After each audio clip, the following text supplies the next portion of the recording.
moi-même, je suis un objet physique, un système physique, je suis une ligne d'univers. Voilà, chaque point de ma ligne d'univers, c'est un événement que j'ai vécu. Donc ce point-là, c'est moi en train de vous parler. Ce point-là, c'est moi hier à midi. Ce point-là, c'est moi demain quand je serai en train de quoi? De déjeuner, par exemple, etc., etc. Ici, il y a mon anniversaire, mon dernier anniversaire, et ici, il y a mon prochain anniversaire, etc. Bon anniversaire. Merci, Stéphane. Le cadeau, il est là? Le cadeau, c'est la vidéo. Alors, rappelez-vous quand même qu'il y a une métrique dans l'espace-temps. Ça, c'est une ligne dans l'espace-temps. Et la métrique, elle me permet d'associer un intervalle quadratique positif à chaque petit bout de ma courbe. Là, ce petit bout, c'est exactement ce que j'appelle la durée propre. C'est-à-dire que si je calcule la longueur de cette courbe entre mon dernier anniversaire et celui-là, j'applique la métrique, je calcule l'intervalle quadratique, je prends la racine carrée, je trouve quoi? 1 an. Entre mes deux anniversaires, il y a 1 an que j'ai vécu, que j'ai pu mesurer avec ma montre, etc. Mais attention, mon frère, il était à mon dernier anniversaire. Et puis, le problème, c'est qu'il n'est pas resté avec moi, il est parti faire un grand voyage, comme ça. Mais il est revenu pour me fêter mon anniversaire suivant. Donc, il a vécu une autre histoire. Mais, on a vécu chacun de nous 2 histoires différentes, mais ces histoires ont le même début, même événement au début, même événement à la fin. Et je vous ai dit que pour moi, cette histoire avait duré 1 an. Et bien pour lui, elle a duré 6 mois. En relativité, il n'y a aucune raison que la durée de 2 histoires qui ont le même début et la même fin ait la même durée propre. Et elles ne l'ont pas. Et ça a été vérifié des millions de fois, des millions de fois. La longueur se mesure dans l'espace à 4 dimensions, donc on ne peut pas parler de durée d'une telle... Si. La durée propre, c'est exactement la racine de l'intervalle quadratique intégré dans cette courbe. C'est ça la définition de la durée propre. Si on était en newtonien, ça serait complètement différent, parce que la durée d'une histoire, en newtonien, elle est simplement définie comme la date. Puisqu'il y a un temps en physique newtonienne, il y a une datation qui permet d'associer un nombre à chaque événement. En physique newtonienne, et de manière générale, quand il existe un temps, la durée d'une histoire, elle est égale à la date de l'événement final moins la date de l'événement initial. Donc, théorème en physique newtonienne, dans toute physique où il y a un temps défini, la durée d'une histoire ne dépend que de son état final et de son état initial. Et ça, c'est complètement faux en relativité. Et ça a été vérifié des millions de fois dans des tas d'expériences. L'expérience dont on parle le plus souvent, c'est par exemple l'expérience des muons. Sachez qu'il y a des rayons cosmiques qui arrivent sur le haut de notre atmosphère, qui vont rentrer en collision avec les atomes de la haute atmosphère. Dans ces collisions sont engendrées des particules qui s'appellent les muons. Un muon, on sait très bien que ça vit 1/1000e de seconde. Donc si vous avez un muon qui est créé ici, eh bien, on sait que la durée de vie du muon, c'est 1/1000e de seconde. Mais il se trouve qu'on peut observer, nous, des muons pendant 3 minutes. Bon, eh bien, qu'est-ce que c'est? Ces 3 minutes, c'est la durée d'une autre histoire qui a le même début, la même fin. Enfin bon, puis vous l'interprétez de manière un petit peu plus subtile que ce que je suis en train de dire, mais c'est pour vous dire que cette différence de longueur, alors c'est l'essence du paradoxe des jumeaux de Langevin, c'est pas du tout quelque chose de fictif. C'est-à-dire, quand je mesure une durée, avec une montre, avec un instrument de mesure, ce que je mesure, c'est la durée propre, le long de l'histoire que je décris, c'est-à-dire le long de ma ligne d'univers. Et elle dépend de manière effective du début et de la fin. Oui, de toute l'histoire. Qu'est-ce qu'on fait pour arriver à faire avoir une durée de vie plus longue pour les muons, par exemple? Non, c'est simplement qu'on enregistre le muon lorsqu'il est créé, on sait faire ça. On l'enregistre quand il arrive et on voit qu'il s'est écoulé 3 minutes entre les deux. Oui, je suis d'accord, c'est pas exactement ça. Il faut une interprétation beaucoup plus subtile que ce que je suis en train de vous dire, je reconnais. Mais, par exemple, des particules élémentaires dans un accélérateur de particules, eh bien, sont des particules qui peuvent avoir une durée de vie extrêmement faible et on peut les observer pendant très longtemps. Enfin, bon, tout ça, c'est d'une banalité maintenant absolument totale en physique. C'est quelque chose qu'on observe très très souvent. Donc il n'y a pas de problème. Et ça veut dire quoi? Ça veut dire que si Si je me place aujourd'hui, on est quoi, 29 janvier, quelque chose comme ça. 29 janvier 2014. C'est une durée propre, ça s'appelle, sur Terre. Et puis, c'est un événement, ça, 29 janvier 2014 sur Terre. Mettons même dans ce bâtiment précis. Maintenant, je prends un autre événement qui est le 29 janvier 2000, on va dire, allez, 3014, sur Terre. Bon, on aura peut-être un exposé Stéphane ce jour-là, ou je sais pas. Ce jour-là, je pourrais pas, mais... Bon, bah, si je prends un habitant de la Terre, lambda, normal, qui reste sur Terre dans son fauteuil, et donc son histoire est bien définie, il reste sur Terre dans son fauteuil, et il va de cet événement à cet événement-là. Combien de temps aura-t-il vécu? Eh bien, il aura vécu 1000 ans. Si moi je pars me balader dans l'espace, dans ma puissante fusée, et puis je m'arrange pour être ici, le 24 janvier 3014, sur Terre, dans cet amphithéâtre, eh bien j'aurais vécu, par exemple, 1 an. Ce qui fait que je peux me retrouver le 24 janvier 3014 en étant 1 an plus vieux que je ne suis aujourd'hui. Alors qu'est-ce qui m'en empêche? Ce qui m'en empêche, c'est d'aller effectivement décrire cette histoire. Cette histoire existe. Pourquoi je ne peux pas l'écrire? Parce que ça, c'est une histoire qui implique, vous voyez, il faut que je penche un peu, ça implique des grandes vitesses par rapport à ce que je suis aujourd'hui. Parce que la vitesse, finalement, en gros, c'est l'angle entre ces deux courbes. Et donc, il faut que j'acquière des grandes vitesses. Quand je dis grand, c'est grand devant la vitesse de la lumière, comparé à la vitesse de la lumière. Une fraction non négligeable. Pour acquérir une grande vitesse, il me faut une forte accélération. Donc, il me faut un moteur puissant. Ce qui nous empêche de faire quelque chose comme ça, c'est la puissance des moteurs de nos fusées. C'est un empêchement purement technologique, et aussi le fait que mon organisme ne peut pas supporter plus de 5 ou 10 G, je ne sais pas exactement à combien on est aujourd'hui. Mais supposons que demain on puisse construire des fusées immensément plus puissantes, qui nous permettent de partir dans l'espace et d'atteindre des vitesses qui seraient par exemple la moitié de la vitesse de la lumière, et supposons qu'on soit capable de supporter les accélérations que ça demande, et bien dans ce cas-là, que je me retrouve le 24 janvier 3014 sur Terre, c'est tout à fait possible. C'est tout à fait autorisé par la relativité, et c'est quelque chose... Il faudrait quand même beaucoup plus que la moitié de la vitesse de la lumière. Dans ce cas-là... Il faudrait quasiment être tout proche de la vitesse de la lumière. Oui, d'accord, on est d'accord, parce que c'est des effets... l'effet est quadratique, en fait. Donc, nous sommes d'accord. J'ai pas fait le calcul, mais il se fait facilement. Donc, et ça, si vous voulez, c'est quelquefois ce que les gens appellent voyage dans le futur. Voyage dans le futur, c'est-à-dire que au bout d'un an de voyage, je me retrouve 1000 ans dans le futur, d'une certaine manière. On peut le dire comme ça. Bon. Donc, mais ça, c'est aujourd'hui une banalité, c'est quelque chose qui donc n'est pas réalisable avec des chiffres tels que je vous les donne, mais qui a été réalisé effectivement avec des horloges atomiques précises, et on a enregistré les différences entre les durées propres qui ont même départ, même arrivé, qui ne vont pas être de l'ordre de l'année ou cet endroit-là, mais c'est des microsecondes, oui. C'est absolument différent de la manière dont tu fixes ta chronologie. J'ai jamais fixé de chronologie, là. Tu dis, le 29 janvier 2014, j'avais le 29 janvier 2014. Non, parce que sur Terre, il existe une chronologie. C'est une situation très particulière. Voilà la ligne d'univers de la planète Terre. Il se trouve que sur la planète Terre, on a des durées propres qu'on sait mesurer, comme sur n'importe quel objet. Hein, la planète Terre, c'est cette ligne. Et ces durées propres, par convention, on a choisi un jour ici et on a dit c'est 0.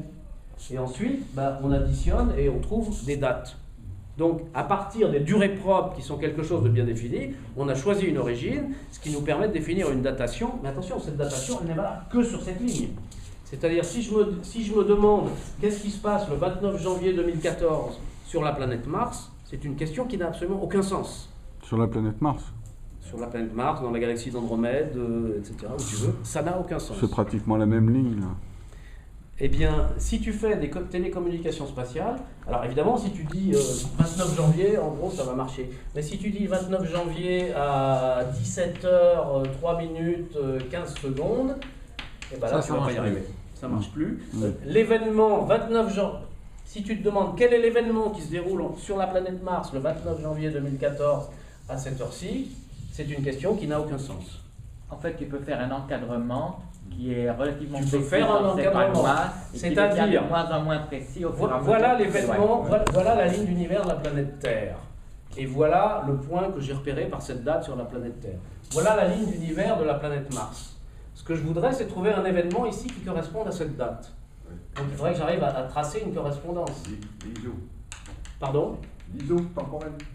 Il n'y a pas d'isotemporel. Dans la quatrième. Il n'y a pas d'isotemporel, justement. Il n'y a pas, ça n'existe pas. Il y a une dimension. Non. Non, justement, ça n'existe pas. C'est-à-dire qu'il n'existe aucune courbe particulière comme ça. Si, il existe une courbe particulière Non. qui est les courbes de dimension Il nulle. y a un hyperplan. Non, il n'y a pas d'hyperplan, justement. Il n'est pas canonique. Il n'y a pas d'hyperplan. Il n'y a pas de choix canonique d'hyperplan.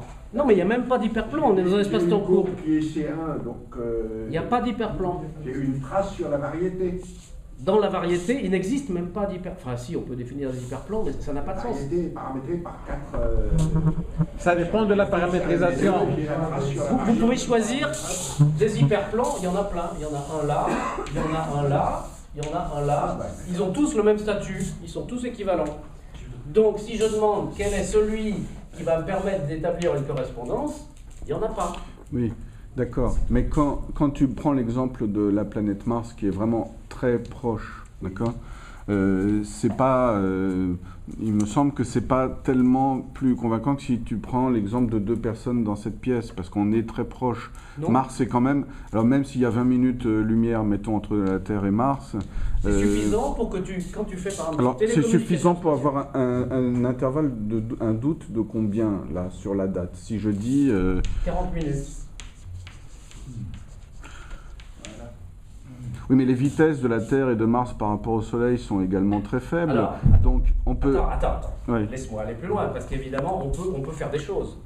Et il existe, Einstein a mis au point une procédure.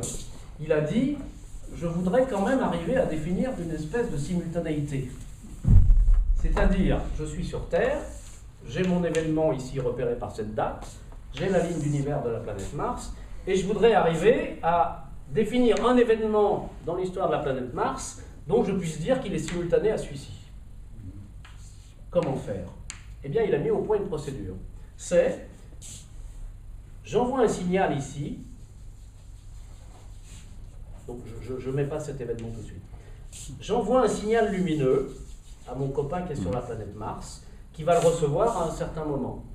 Je lui ai donné la consigne, dès qu'il reçoit le signal lumineux, il m'en renvoie un. Je reçois ici un signal lumineux, hop, qui arrive ici. Et par convention, je vais dire que cet événement est simultané au milieu. C'est une convention, et cette convention, si on l'applique à la physique newtonienne, on retrouve bien la bonne notion de simultanéité. En Donc, informatique, ça s'appelle le protocole SNPT. le protocole, Ça s'appelle le protocole SNPT, Simple Network Time Protocol. d'accord, Et c'est comme ça que les ordinateurs sont à l'heure à partir des serveurs de temps. intéressant. Alors, ça prouve que c'est pas relativiste, parce que maintenant, ce qui se passe, donc je suis là, j'applique mon protocole, et je trouve que à l'événement, disons, M0 sur la planète Mars, correspond l'événement T0 sur la planète Terre. Autrement dit, de mon point de vue, T0 et M0 sont d'une certaine manière simultanés. Maintenant, mon copain martien fait la même chose. Il envoie un signal, etc. Et il va trouver comme résultat que M0 est simultané avec ici un événement T1, qui n'est pas le même.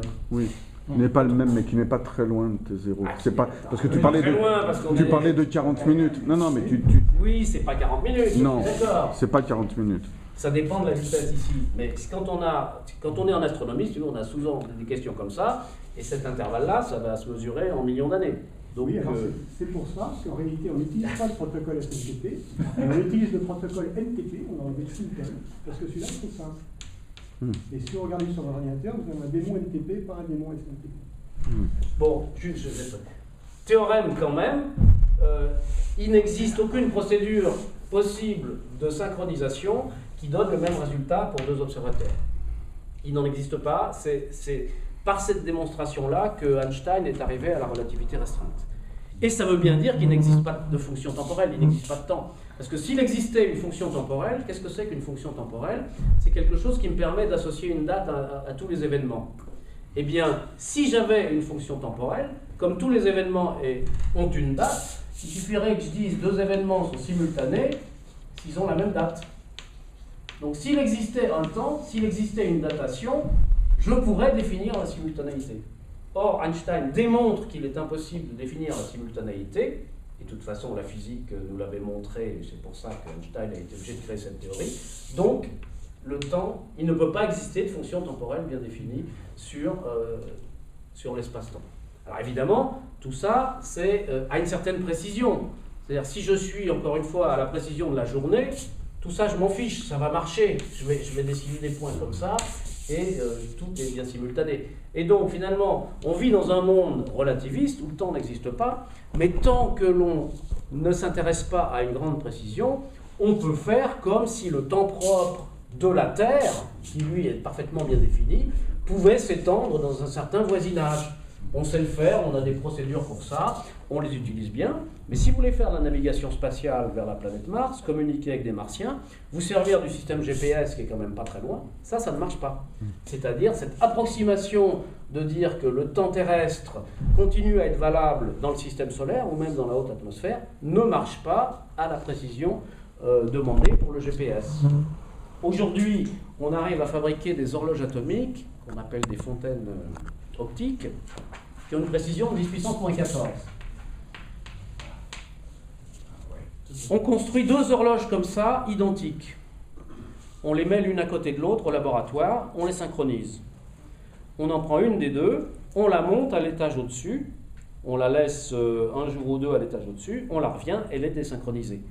Pourquoi? C'est pas qu'il y en a une qui ne marche pas, c'est que l'une a simplement mesuré la durée propre de son histoire, et la première a mesuré la durée propre de son histoire, entre 2 événements communs.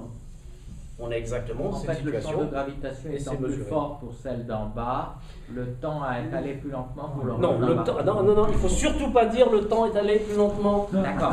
Elles ont 2 histoires différentes, elles ont donc chacune mesuré la durée propre de leur histoire. Ce n'est pas tellement des vitesses qui sont en jeu, c'est simplement que celle-ci, elle est montée au premier étage, donc elle est montée dans une zone où le potentiel gravitationnel est un petit peu plus faible. Et donc c'est ça qui fait que la métrique ici est différente, et donc la longueur de ce morceau et la longueur de ce morceau, qui serait égale si la métrique était la même, sont différentes parce que les métriques sont différentes. Et Marc, je voudrais bien. Oui, il avait une question depuis longtemps. Excuse-moi, je lève la main.